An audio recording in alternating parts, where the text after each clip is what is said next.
तुमचे पैसे दुप्पट होण्यासाठी किती वर्ष लागतील? तर बघा मित्रांनो, रूल ऑफ 72 काय सांगतोय, 72 ला आपण डिवाइड करायचं. जो पण आपल्याला इंटरेस्ट भेटतो ना, इंटरेस्ट रेट, त्याने डिवाइड करायचं. म्हणजेच काय, सेव्हिंग अकाउंट मध्ये जर आपण आपले पैसे ठेवतो आणि त्यात जर 4% आले, तर 72 ला जर 4% ने डिवाइड केलं ना, तर उत्तर येतं 18 वर्ष. 18 वर्षानंतर आपले पैसे दुप्पट होतात. म्युच्युअल फंडच्या डेट फंड मध्ये जर आपण गुंतवतो आणि तिथे जर आपल्याला 7 to 8% येतात, डबल व्हायला 9 to 10 इयर्स जातात. तेच पैसे जर आपण गोल्ड मध्ये टाकले आणि तिथे 10% जर ग्रोथ आली गोल्ड मध्ये, तर आपले 6 ते 7 वर्षात पैसे डबल होतात. त्याच प्रकारे इंडेक्स फंड मध्ये जर आपण आपले पैसे गुंतवले, तर तिथे आपल्याला 5 ते 6 वर्ष पैसे डबल व्हायला लागतात. आणि मिड कॅप फंड मध्ये टाकले आणि 18% ची ग्रोथ आली, तर आपले 4 वर्षातच पैसे डबल होतील. आणि स्मॉल कॅप सारख्या फंड मध्ये टाकले आणि जर 21% चा जर CAGR भेटला, तर जवळपास 3.5 वर्षात आपले पैसे डबल होतात. मिड कॅप फंड मध्ये आपण 18% घेतले, पण याच्यात रिस्क फॅक्टर पण इन्व्हॉल्व आहे मित्रांनो.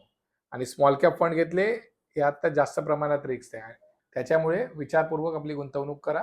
रूल ऑफ 72 जर तुम्हाला समजला असेल, तुम्ही पण सांगा तुमचे पैसे किती वर्षात डबल होणार आहेत.